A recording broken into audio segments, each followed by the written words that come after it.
بسم الله والصلاة والسلام على رسول الله. إما هم مسلمان ودشزانين كواكلي بهش لا إله إلا الله. لا إله إلا الله حزكم ملتكم ونتوكم بزمانش جيباراو ليتي بكن كهيج خوايانية بحق ببرستري وسجدي ببرم إلا الله نبيت. أما بما ناكي تبقي كألي لا إله هيج خوايك حقنية أو يمرو فاهتي بخواي دانيت ميكي كلمة رجعين لا إله إلا الله كعلمتها بما ناكي علمك الجوية بزاني كهيج خوايك نية بحق إلا الله نبيت. هيج خوايك نية بحق ببرستري أوي كهندوسي كان برستن بتبرستان وأهلي قبر وأهلي دار أواني كوالا دنيا روى كان غيني إخوة همي باطلة همي شركة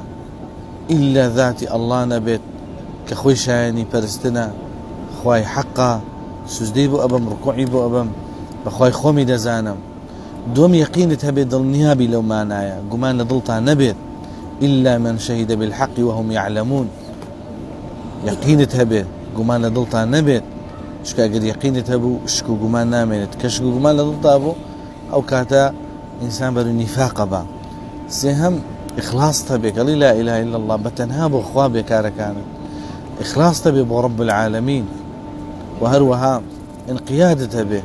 من الكذب وبرنامج إخوة من الكذب تام الكذب أو لا إله إلا الله قد كامل ترى إيمان كامل ترى وهروها انقياد تبي بأخوة يعني من الكذبون قبول كردني لا إله إلا الله هشتي لا إخوة ودي لقرآن والسنة اللي ورقريد من الجرينك إلى آستي قرآن والسنة دا